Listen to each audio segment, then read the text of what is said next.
নির্দেশ দিচ্ছেন, যিনি বিগত 16 বছর আন্দোলন সংগ্রামের মাধ্যমে এই 2024-এ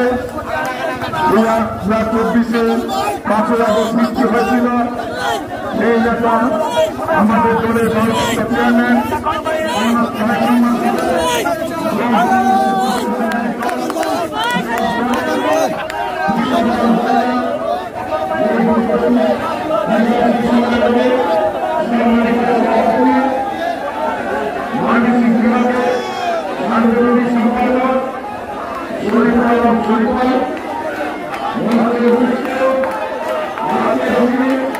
আন্দোলনের সম্পাদক এবং মধ্যে অন্যান্য ব্যক্তিবৃন্দ, কেন্দ্রীয় ব্যক্তিবৃন্দ, জেলা নেতৃবৃন্দ, আমি কিন্তু একটি কথা বলতে চাই, আমরা বিগত এই 17 বছর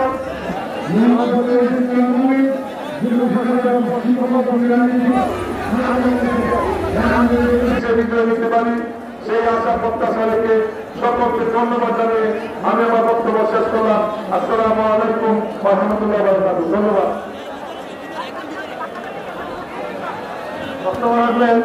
ছিল এমন কাউকে সামনে জাতীয় নির্বাচনে কাউকে যাতে এমন কাউকে নতুন কাউকে আমরা যাতে মনোনয়ন না দেই, যারা বিগত 17 বছর আমাদের মাঠে ছিল না, আমরা মাঠে দেখে এর জুলুম কেটে আমাদের নেতা ভারতীয় চেয়ারম্যানের আমি সরকারি হয়েছি, আমাকে ইমান শেষ করতে হয়েছে, সম্মান দিতে পারি নাই। এই জন্য আমি 18 বছরে সিনিয়র যুব সাধারণ সম্পাদক হিসাবে আমরা আপনাদের কাছে ক্ষমা চাই। সমাজ উন্নত দেশ থেকে দেখে আমাদেরকে সামনে সমস্ত ষড়যন্ত্র মোকাবেলা করে 24-এর গণ উত্থান হলো, সেদিন আমরা হারে হারে টের পেলাম বিদ্যমানের নেতৃত্বে এই বাংলাদেশ পরিচালিত হবে।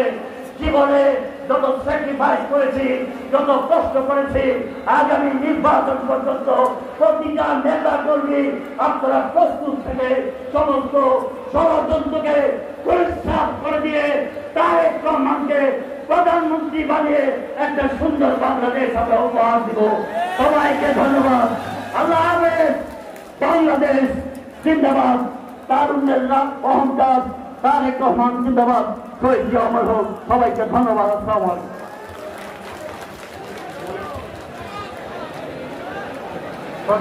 আলাইকুম।